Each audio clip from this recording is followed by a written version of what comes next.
back to Miranda now, if you're there, Miranda. Hello, everyone. Can you hear me? Yes. Hi, Miranda. Hi, I'm so sorry I disappeared. That's okay. Yeah, on my computer. Anyway, I'm Miranda Bevan. I'm a postdoctoral fellow at LSE.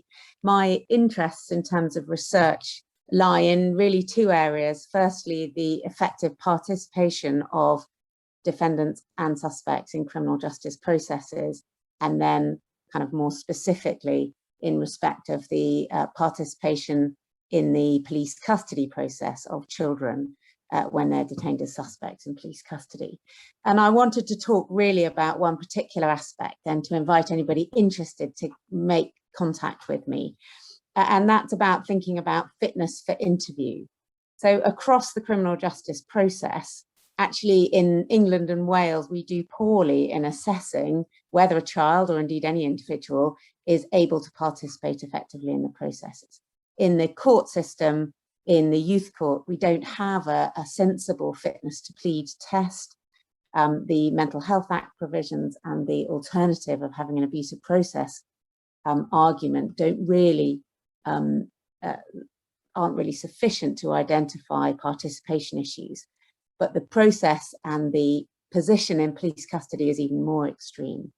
Since the late 70s, in the Confe case, we have been aware and we have legislated to recognise, in what I think we might agree is a fairly limited fashion, the vulnerability of a child in police custody. But we don't have in place good frameworks to enable that vulnerability to be addressed. So when a child comes to be interviewed, they may well have spent 12 hours in a police cell.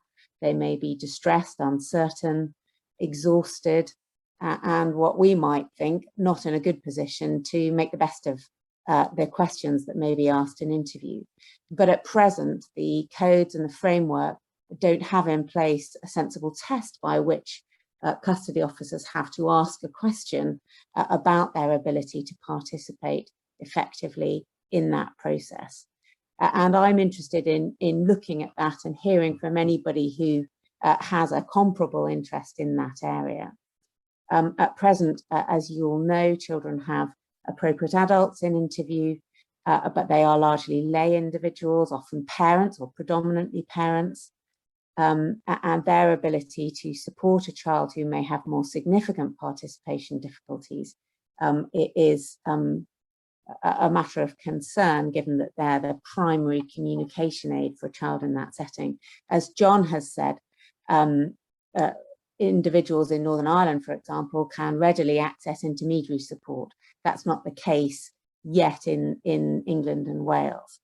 So I'm interested in anybody out there who's interested in coming together to talk about fitness for interview in police custody. I was hoping to have a kind of a session, a sort of round table session, potentially in September. I think that's more likely to be in December to look at these issues. So some of you have already talked about areas of research that touch on children in police custody. I would love to hear from you, and I'll put my email address in the chat. Thank you, everyone.